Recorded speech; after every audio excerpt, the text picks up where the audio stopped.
Fala galera, tudo bem? Vamos fazer uma prévia tática dos jogos do sábado, segundo dia de quartas de final da Copa. Fiz um sobre os dois primeiros jogos, né? Foi o vídeo anterior, dessa vez vai ser até um pouco mais rápido aqui, até pela correria também, correndo contra o tempo no meio dessa maratona de trabalhos e jogos para acompanhar, para fazer, enfim. Vamos falar sobre Inglaterra e França, também sobre Portugal e Marrocos, os dois confrontos de sábado nas quartas. Começando por Inglaterra e França, França e Inglaterra, para mim um dos grandes duelos da Copa até aqui, seja pela rivalidade entre os países, pelo cenário, pelo status dos dois times. A França, claro, chega como uma seleção favorita, chega como uma seleção superior, até por ser atual campeã do mundo, por ter o principal jogador do torneio até aqui, que é o Mbappé, e por ter outras referências, como o Griezmann, por ter um elenco mais equilibrado do que a Inglaterra. Mas a Inglaterra até aqui foi uma seleção que mostrou muita força em cenários de campo para correr, em cenários de aceleração, especialmente quando não precisou trabalhar mais pacientemente desde a saída de bola, ficar com a bola diante de um adversário mais fechado. E a grande particularidade desse duelo entre Inglaterra e França é que são times, claro, com características diferentes, com níveis diferentes em alguns setores do campo, mas são dois times potencializados por cenários de campo aberto. Afinal de contas, são dois times que contam com ótimos pontas. É claro que a Inglaterra não tem um ponta do nível do Mbappé, até porque talvez ninguém no mundo tenha, embora o Brasil tenha bons jogadores de lado de campo, por exemplo, mas assim, o Mbappé é um jogador que condiciona tudo. Então boa parte da história aqui é como a Inglaterra vai fazer para tentar parar o Mbappé, ou para tentar limitar o Mbappé, ou para tentar conter minimamente um estrago que o Mbappé faz e a maneira como ele condiciona o jogo. Então acho que boa parte do panorama tático que envolve esse duelo Inglaterra e França passa por cuidados defensivos da Inglaterra. Agora, num cenário de um jogo que pode se mostrar mais franco em algum momento, por serem seleções que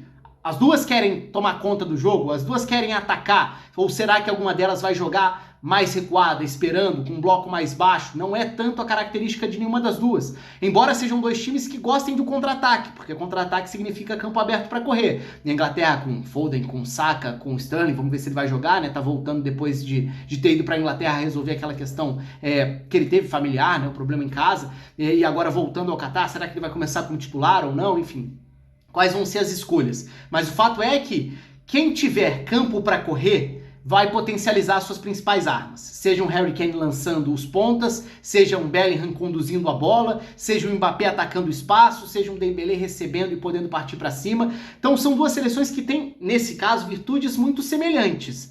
Agora, qual seleção vai dar mais espaço para outra correr? Esse é o grande ponto. Sair na frente num jogo como esse pode condicionar tudo, porque pode significar um conforto maior para baixar um pouco a marcação e forçar, induzir o adversário a se expor mais para tentar castigar no contra-ataque. Então acho que é um jogo que tem um cenário potencialmente maluco de trocação. Não acho que vai começar assim, mas acho que dependendo do andamento do jogo, pode virar um jogo com os dois times tendo campo para correr e aí virar um jogo extremamente interessante. Claro, tudo vai depender do contexto como um todo. Um dos aspectos importantes quando a gente fala de escalação não vejo a França mudando taticamente pelo que foi até a Copa aqui. Seria uma surpresa a França, por exemplo, abrir mão de um Dembélé para encorpar mais o meio com um terceiro meio-campista, porque o time parece ter encaixado da forma que escolheu atacar, com as suas compensações no momento sem bola. Já falei sobre isso no vídeo das oitavas, mas vou voltar a falar porque acho que isso tem a ver com o momento da Inglaterra em fase ofensiva, da Inglaterra com a bola. Mas como o principal fator para condicionar estratégias aqui parece ser o Mbappé, quando a gente fala da Inglaterra, eu acho muito possível imaginar a Inglaterra jogando pela primeira vez na Copa com 3 zagueiros. Que vamos lembrar, era o sistema base da Inglaterra durante boa parte do ciclo. É claro que a Inglaterra perdeu o Reece James, a Inglaterra perdeu o Kyle Walker no início da Copa, porque ele estava correndo contra o tempo para se recuperar de lesão. O Walker, quando voltou como lateral direito de uma linha com 4. E para a Inglaterra fazia todo sentido jogar com uma linha de 4 na fase de grupos, por exemplo, em que era muito superior aos adversários. Então, ganhar um meio-campista a mais fazia muito sentido. Contra Senegal, a ideia foi até não ter exatamente o meia, e sim o Henderson para encorpar mais o centro do campo.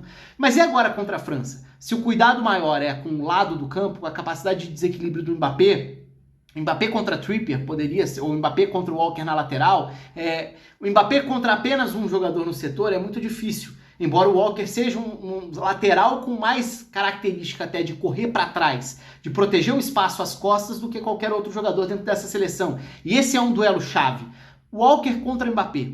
Talvez o Walker seja dos laterais mais rápidos, defensivamente falando, o que não garante sucesso no duelo direto com o Mbappé, porque é um jogador que tem muito recurso para atacar por fora, para atacar por dentro, para mudar a direção, para acelerar, para explorar campo aberto, mas tende a ficar nessa faixa do campo o grande cenário tático desse jogo. Então vamos mostrar o campinho, vou colocar o campinho em tela cheia, como eu fiz no outro vídeo também, até para eu ir olhando o campinho e pensando junto com vocês e falando à medida que eu vou olhando aqui o cenário. Eu estou colocando a Inglaterra justamente nessa possibilidade de jogar com 3 zagueiros. O 3-4-2-1, que foi base do trabalho do Southgate, que, claro, no momento sem bola pode se transformar até um 5-4-1, porque é só uma questão de posicionamento, a altura dos laterais, por exemplo.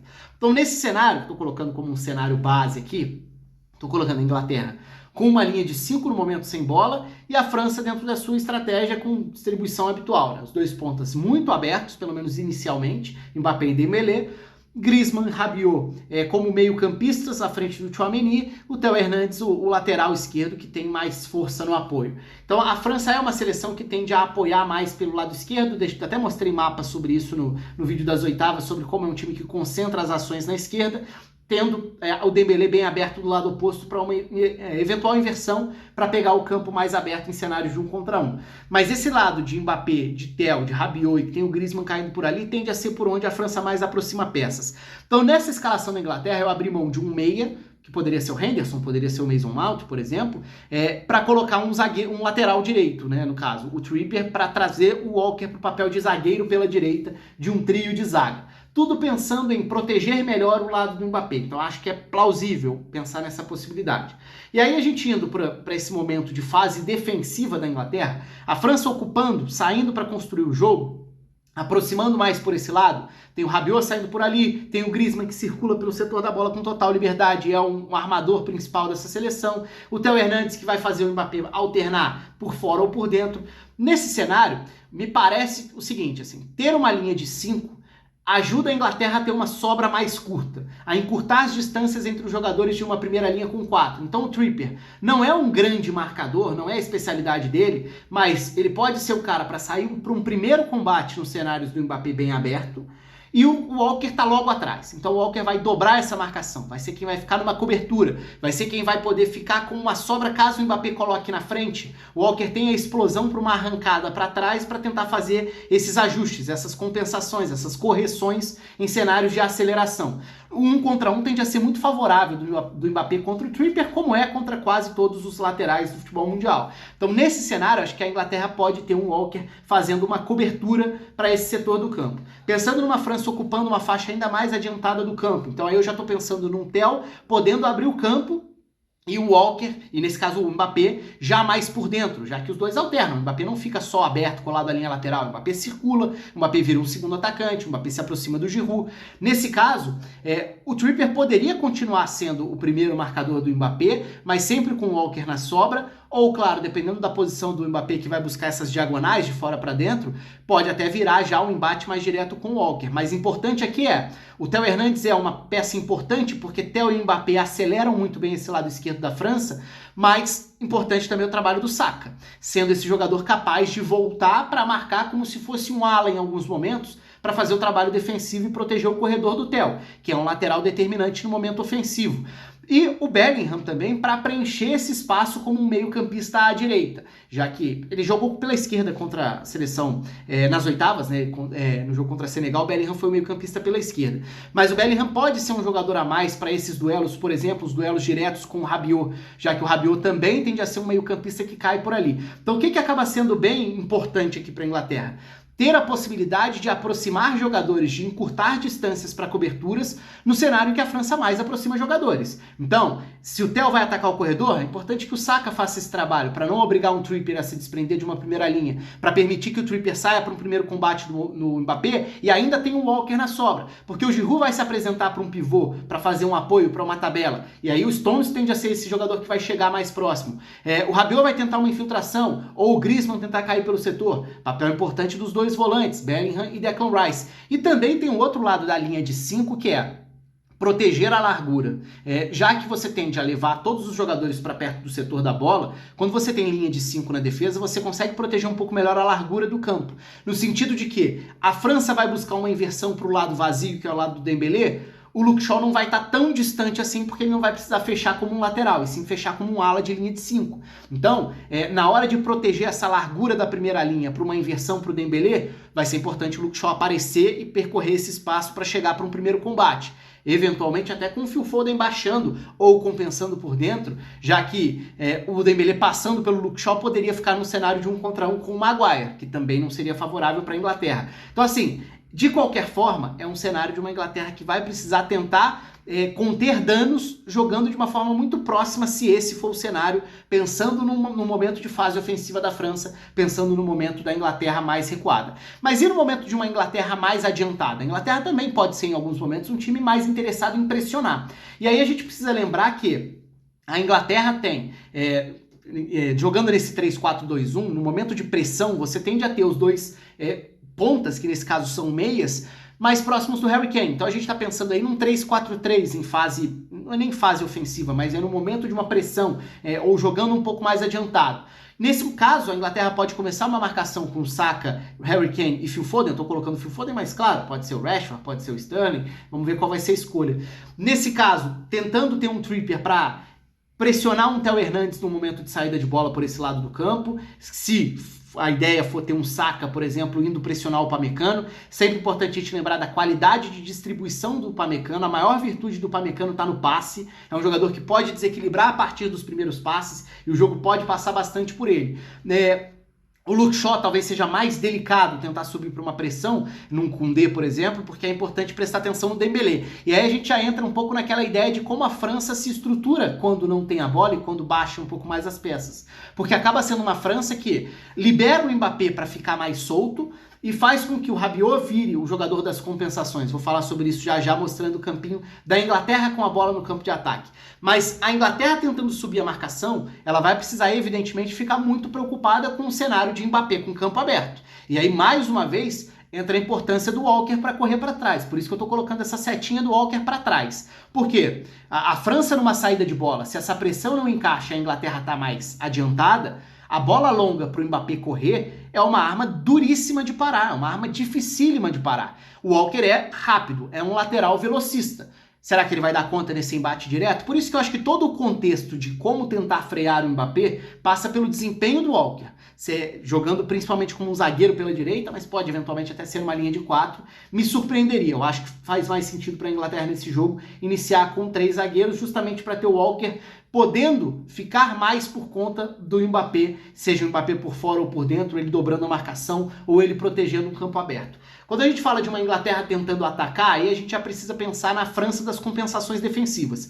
Esse talvez seja o primeiro jogo na Copa em que a França vai ser mais exigida, ou pode ser mais exigida, claro, vai depender do que o jogo vai mostrar, mas em relação ao equilíbrio ou desequilíbrio dessa França que faz compensações. Qual é a compensação que eu cito? O fato do Mbappé não ter responsabilidade de voltar. E acho que isso também é um elemento que chama a Inglaterra a jogar com 3 zagueiros. Por quê? Primeiro porque você mantém um Walker mais pendente da velocidade do Mbappé para uma recuperação e transição ofensiva. Então você ter um Walker para transição defensiva é mais interessante, por mais que como lateral ele pudesse ficar ali como terceiro zagueiro. Mas você ganha um Trippier, por exemplo, para tentar atacar o corredor e tentar explorar essa dificuldade que a França pode eventualmente vir a ter, já que o Mbappé não volta para fechar esse lado esquerdo de marcação. Qual é a compensação que a França faz? O Rabiot, segundo volante, abre para compensar esse lado esquerdo. O Griezmann baixa para virar praticamente um segundo volante próximo do Tchouaméni. O Dembélé baixa para fechar praticamente uma segunda linha de 4 da França.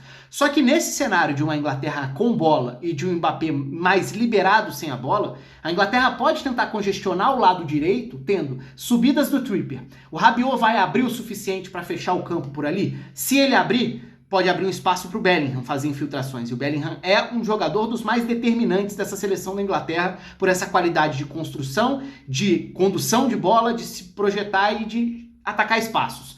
E mais, o Bukayo Saka é um jogador muito rápido para fazer esses movimentos de fora para dentro.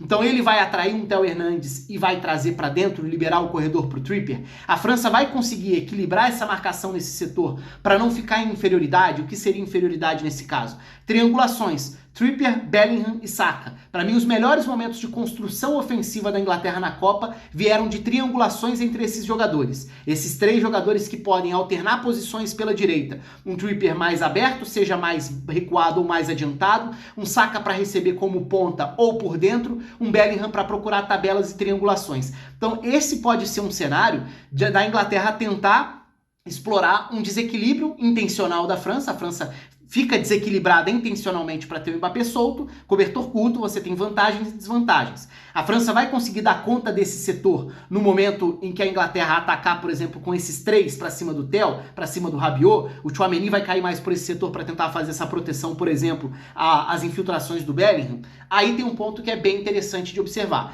Outro aspecto é o Harry Kane no pivô, que é evidentemente uma grande arma, o Harry Kane saindo da referência para receber de costas, girar, proteger e lançar as diagonais do Saka, do Foden, do Sterling, do Rashford. Da mesma forma, o outro lado, o Dembélé vai acompanhar até o fim um eventual avanço do Luke Shaw. O gol que abriu o caminho contra Senegal foi justamente numa triangulação pela esquerda, né? Luke Shaw acionando o Phil Foden, que foi muito rápido para já tocar de primeira, acionar um Harry Kane que não vai ficar fixo, então o Harry Kane pode cair pelos dois lados justamente para oferecer apoio e aí talvez atacar o setor do Koundé, que embora seja um jogador muito rápido, muito capaz de ocupar esse setor, teve alguma dificuldade no primeiro tempo contra a Polônia. Então ali a França teve alguma dificuldade e ficou um pouco vulnerável. Até onde o Dembélé vai baixar nessa segunda linha com 4. Então esse é um cenário interessante projetando a Inglaterra em construção, com a bola, tentando exigir mais da França defensivamente do que a gente viu na Copa até aqui. Esses alguns cenários, né? Da França com bola, da França perigosa mesmo quando não tem a bola, da Inglaterra tentando explorar algumas fragilidades que podem surgir na França, mas acho que tem tudo para ser um jogaço nesse confronto das quartas. Talvez o maior jogo da Copa até aqui. Eu falei sobre a Argentina e Holanda, a minha expectativa por um jogo, o principal duelo tático da Copa, Inglaterra e França talvez seja o grande jogo da Copa até aqui. E o outro jogo do sábado de quartas, entre Portugal e Marrocos, que tem, claro, uma grande história aí, que é o fato de Marrocos já ter mostrado até aqui capacidade defensiva e organização para segurar Bélgica, Croácia e Espanha. Não é pouca coisa o que Marrocos fez, e muito por manter o mesmo padrão, de um time muito agrupado sem a bola, de um time que vai iniciar uma marcação mais agressiva a partir do meio campo, então não vai subir marcação. Quando o adversário chega ao campo de ataque, aí sim, começa a ser mais agressivo para pressionar. Recuperou, acelerou. Tenta ter transições bem rápidas com o Ziyech de um lado, com o Boufal do outro, com eventualmente o En-Nesyri em profundidade. É um Marrocos que até agora se notabiliza pelo grande trabalho sem a bola. Vai conseguir frustrar Portugal da forma que frustrou a Espanha? Mais do que isso, Portugal vem embalado da sua grande exibição coletiva e individual também em muito tempo. Fez 6-1 na equipe da Suíça, produziu muito naquele jogo, num cenário completamente diferente do que essa partida deve apresentar, porque contra a Suíça mudou taticamente para tentar gerar alguns encaixes, tentar uma marcação mais agressiva, gerou muito espaço para Portugal acelerar, conduzir com a bola, conseguir giros superando encaixes de marcação. João Félix muito bem, Bernardo Silva, Bruno Fernandes, todos os jogadores que superaram, Gonçalo Ramos, superaram essas marcações e o jogo se tornou um passeio de Portugal. Contra Marrocos o espaço vai ser muito mais reduzido. E aí a gente pode ir para o campinho para falar um pouco mais disso também.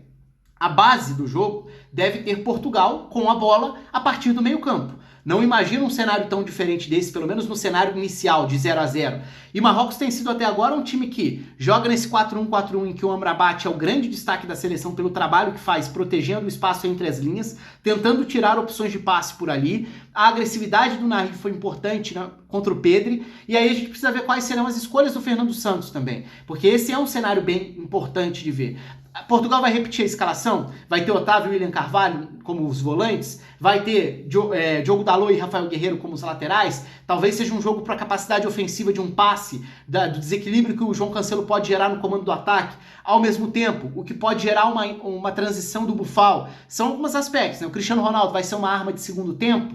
Pode ser uma arma importante ainda, embora, claro, toda a repercussão tenha ficado em cima do Gonçalo Ramos. Mas então é um jogo que tende a acontecer numa faixa muito reduzida do campo, que é Portugal tentando abrir esse 4-1-4-1 de Marrocos. O En-Nesyri vai ter alguma função específica? Contra a Espanha ele limitou que o Busquets fosse acionado o tempo inteiro no jogo. O En-Nesyri cercou o Busquets para que ele não pudesse receber um passe dos dois zagueiros, do Rodri e também do Laporte.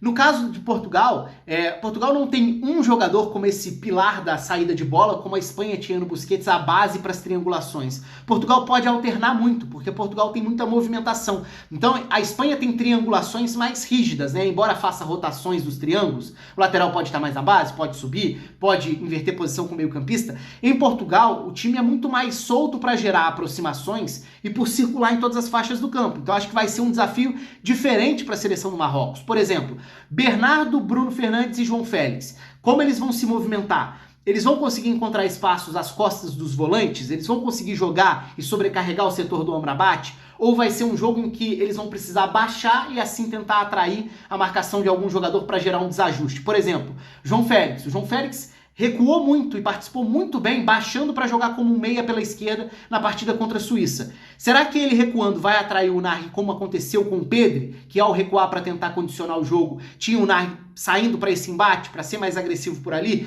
Se isso acontecer, será que Portugal vai conseguir gerar uma opção livre de passe com o Otávio, com o Bernardo tentando atacar as costas do Unai? Aí o Amrabat vai tentar fazer essa compensação, o Bruno Fernandes pode sair da direita para atacar por dentro.